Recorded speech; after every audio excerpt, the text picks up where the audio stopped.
সাবেক শিবির এই ট্যাগিং দিয়ে অভ্যুত্থানে আমার যে অবদান এবং অভ্যুত্থানে আমি মাঠে থেকে সরাসরি 50 জনের লাশ দেখেছি, আমার নিজের অভিজ্ঞতা। আমার সামনে হেডশট হয়ে 15 জনকে আমি এই কাজলা ফ্লাইওভার ফুটওভার ব্রিজ ওখানে 15 জন অনাবিল হসপিটালে গিয়েছে। আমার সামনে হেলিকপ্টার থেকে গুলি হয়ে আমি 20-25 জনকে শহীদ হতে দেখেছি। তো এই যে, এবং প্রতিদিন আমি মাঠে নেমেছি এবং এই অভ্যুত্থানের সাথে সরাসরি ওতপ্রোতভাবে আমি জড়িত ছিলাম। যেহেতু এখানে ঢাকা ইউনিভার্সিটির বেসিক্যালি মুভমেন্টটা শুরু হয়েছে, সেইখানে এদের ওই মূল নেতৃত্বের সাথে আমার সরাসরি সম্পৃক্ততা ছিল। সো আন্দোলনে সরাসরি অংশগ্রহণ এবং আন্দোলনের যে স্পিরিট আমি জনগণের মধ্যে দেখেছি, মানুষের মধ্যে দেখেছি, সেটাই আমি ধারণ করি।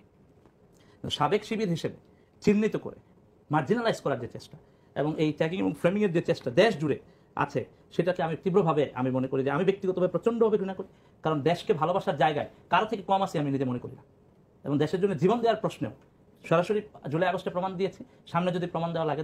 আলী হাসান জুনায়েদ, আপনার কাছে জানতে চাই, আপনি তো জাতীয় নাগরিক কমিটিতে ছিলেন, নতুন দলে গেলেন না, ঠিক একটু বলবেন যে স্পেসিফিক, আমরা দেখেছি যে আপনি যে অভিযোগগুলো করেছেন ঠিক ভিত্তি কি অভিযোগগুলোর?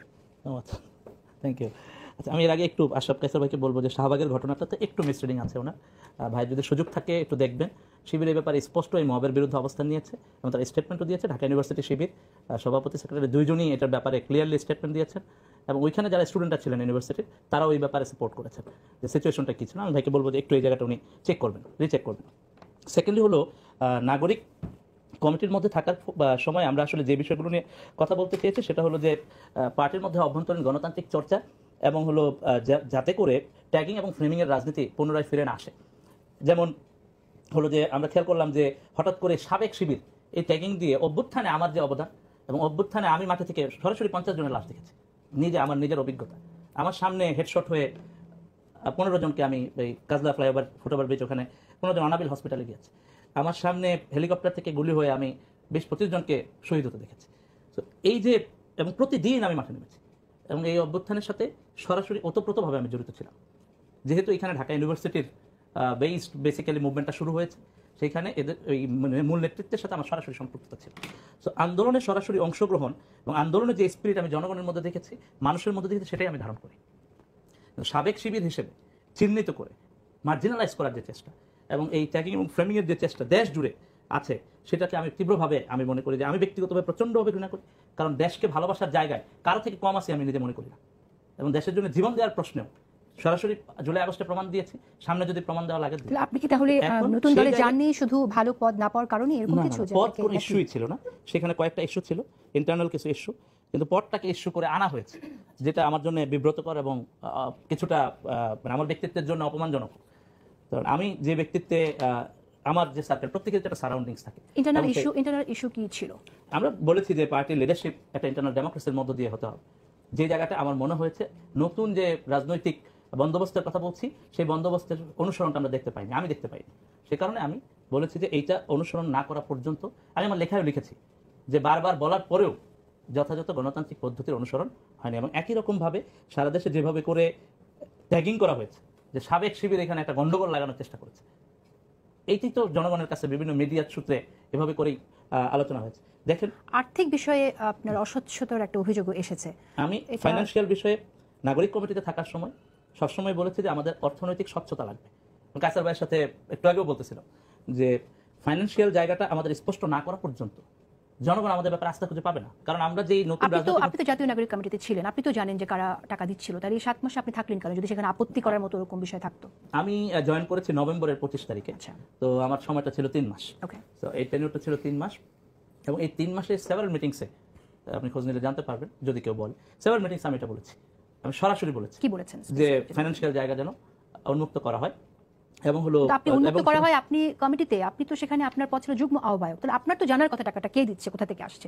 আপনি দাবি করছেন উন্মুক্ত করার কথা, তো আমরা বলতে পারি বাইরে থেকে। জি জি জি, আনফরচুনেটলি আমিও জানতাম না, এবং সেটা জানার প্রক্রিয়া যাতে ওপেন হয় সেই ব্যাপারটা নিয়ে আমি কথা বলেছি, এবং আমাকে নেতৃবৃন্দ আশ্বস্ত করেছেন যে ওনারা এই ব্যাপারে ক্লিয়ার আছেন এবং স্বচ্ছ আছেন, সেটা ওনারা ওপেন করবেন প্রয়োজন বোধে। এবং যেহেতু হলো যে আমরা চলতেছি এখন পর্যন্ত ছোট পরিসরে, তো তেমন কোনো বড় কোনো লেনদেন হয়নি, এটাই আমি যা শুনেছি আর কি। তো তখন আমরা বলেছি যে, আমি বলার চেষ্টা করেছি যে যাই হোক সেটা যেন আমাদের কাছে স্পষ্ট করা হয়, সেই জায়গাটা ছিল আমার। সেখানে 31শে ডিসেম্বর যে প্রোগ্রামটা ছিল সেখানে ব্যয়ের ব্যাপার তো নিশ্চয়ই ওখানে অনেক টাকার খরচ হয়েছে, সেটা নিয়ে কথা উঠেছে, আমাদের মধ্যে কথা উঠেছে এবং আমরা সেই কথাগুলো বলেছি, কিন্তু যেহেতু সেই স্পষ্ট জায়গাটা আসলে আমাদের কাছেও হয়নি, যেটা আপনি জানেন না যে খোলামেলা অর্থ বলতে হয় আর যোগান কি। কে আমি নিজে মানে they are এই not জায়গাটা- satisfied. He is So, not আমি satisfied. স্যাটিসফাইড না এই প্রসেসে। সো সেই কারণে জুনাইদ, হ্যাঁ হ্যাঁ শেষ করেন। জি জি সেই কারণে আমি খুব এটা আমি স্পষ্ট বলতে আমার কোনো আপত্তি নেই যে দলের ভেতরকার এই জায়গাগুলোতে আমি ডিসস্যাটিসফাইড ছিলাম এবং সেই জায়গাগুলো স্পষ্ট করেই আমি নেতৃবৃন্দকে জানিয়েছি, যারা নেতৃবৃন্দ আছেন ওনারা আশ্বস্ত করার চেষ্টা করেছেন যে না এই জায়গাগুলো স্বচ্ছ আছে, পরিষ্কার আছে। আপনি আপনি গণঅভ্যুত্থানে ছিলেন, অ্যাক্টিভলি পার্টিসিপেট করেছেন, আপনার ভিতরে একটা আকাঙ্ক্ষা আছে, পরিবর্তনের আকাঙ্ক্ষা। এখন কি আপনি কি করবেন? আপনার নতুন কোনো সংগঠনের কথা প্ল্যান করছেন? এখন পর্যন্ত আমি বোঝার চেষ্টা করছি যে আসলে সারা দেশের মানুষজন কি চাচ্ছে। অনেকেই নানাভাবে যোগাযোগ করতেছেন, কিছু করার উদ্যোগের জন্য বলতেছেন, কিন্তু আমি দেখার চেষ্টা করছি যে আসলে রেসপন্সটা কেমন। অনেকেই সারা দেশের বিভিন্ন জায়গা থেকেই মানে আলাপ করতেছেন। তো আমি যে জায়গাটা আপনাদের তো তৃণমূলে ছাত্র শিবিরের, সাবেক ছাত্র শিবিরের অনেক কর্মী জাতীয় নাগরিক কমিটিতে ছিল এবং যতদূর আমরা জানি তারা এই নতুন দলকেও সমর্থন দিয়েছে এবং দেশের বিভিন্ন জায়গা থেকে অনেকে এসেছেও এই অনুষ্ঠানে।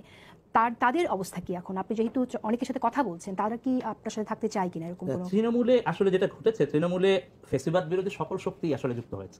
সেখানে শিবিরের সাবেক যারা ছিলেন তারাও এখানে এসে যুক্ত হয়েছেন, একই সাথে বিভিন্ন দলের যারা মূলত মাঠে লড়াইটা করেছেন এদের একটা অংশ এসে এখানে সরাসরি যুক্ত হয়েছেন বিভিন্ন রাজনৈতিক তৃণমূলের সাবেক ছাত্র শিবির যখন যুক্ত হলো তাদের ট্যাগিং করা হলো না, কিন্তু আপনি যখন থাকলেন আপনি ট্যাগিং এর কথা বলছেন, তাহলে কেন ঠিক এই ঘটনাটা ঘটলো?